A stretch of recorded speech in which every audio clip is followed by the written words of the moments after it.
Hi, my name is Josh Gottry. Welcome to today's weekly lesson. Today we're going to take a look at permutations and applying them to drum set study. I've been working with a few of my private students out of David Garibaldi's book, Future Sounds.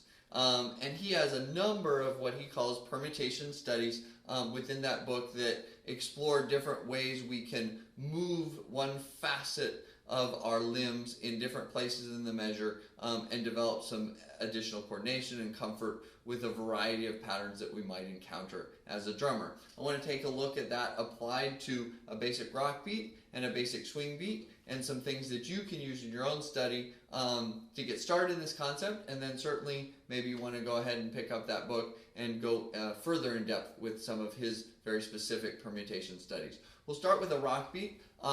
We're going to just keep eighth notes on the hi-hat, beat 2 and 4 on the snare drum, and we're going to move our bass drum to each possible eighth note within the measure along with that pattern. So here's the eighth notes on hi-hat, 2 and 4 on the snare drum, and we'll start by just putting the bass drum right on beat 1.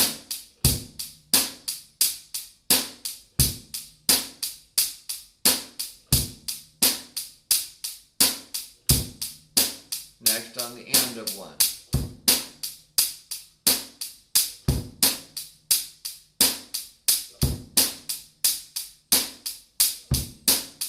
Beat 2.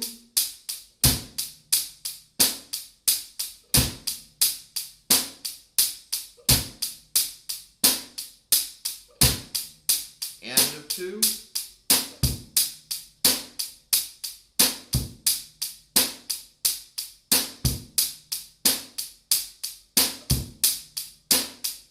And then you could continue doing that on beat 3, the end of 3, 4, and the end of 4. Of course, beat 1 and 3 will feel very, very similar because its relation to the rock beat basically being the same in the first half and the second half of the measure. Then if you wanted to go more in depth, you could go ahead and work on placing the bass drum on any of the 16th notes within that combination. So place the bass drum on the E of 1 or the of 1 and things like that. You could also take and change your right hand pattern to quarter notes or even to 16th notes, either with one hand 16th notes, still remaining the 2 and 4 with the left hand and snare drum, or alternating 16th notes, hand to hand, right, left, moving the right hand to the snare drum on 2 and 4. So that'd be a great way to start with this permutation study for a basic rock beat and really working with the varying places you could put the bass drum. Now, that's one step on that process. The second step would be then to overlay those permutations on top of each other. So I've worked on each individual eighth note for the bass drum. Now can I do combinations of 2 or 3 or 4 of those bass drum notes? Say I want to play that rock beat, but not just beat 1. I want to go beat 1,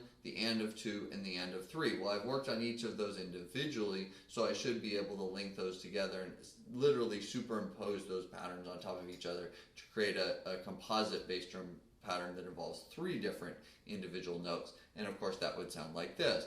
So here's my just beat 1. Here's my end of 2. Here's my end of 3. And here's all of them together.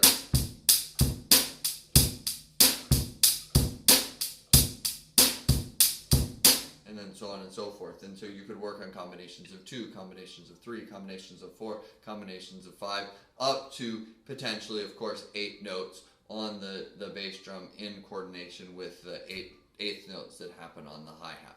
Okay? Then if we move next to the swing pattern, usually we're looking at, instead of the hi-hat and snare drum being fixed as in a rock beat, the ride cymbal and hi-hat are the 2 fixed components in a swing beat. So we take our basic swing pattern,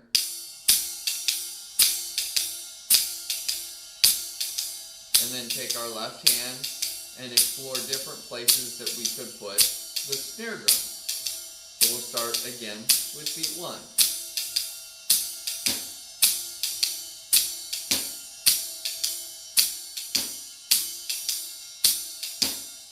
And of 1.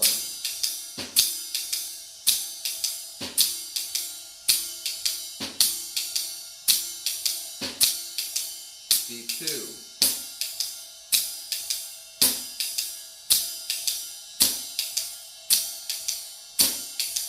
End of 2.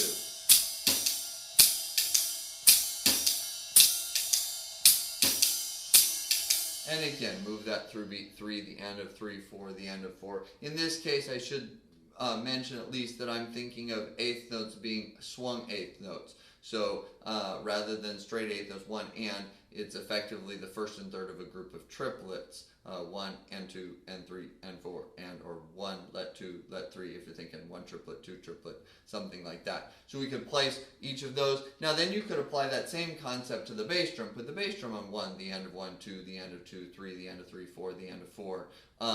And then start doing combinations of bass drum and snare drum, and certainly combinations of just one voice, multiple rhythms, as we did with the bass drum on the rock beat, kind of superimpose 2 or 3 patterns on top of each other and do them simultaneously within a single measure. So you can work on them individually and then work on them as a composite groove to put those components together.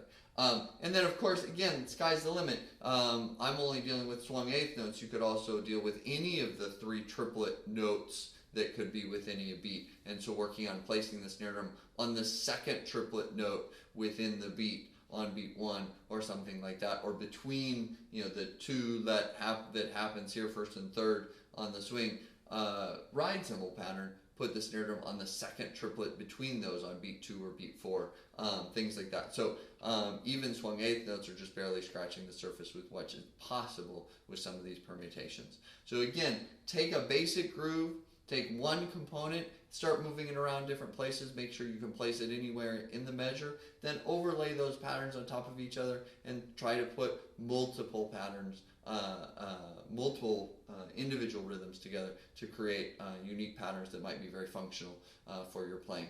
The more comfort you have doing a variety of different things, the better. Certainly David Garibaldi's book Future Sounds is a good resource. Also Syncopation by Ted Reed would be a fantastic source for working on some of those left-hand swing patterns against a ride cymbal and hi-hat jazz, standard jazz pattern. So hope that helps. Have a great week.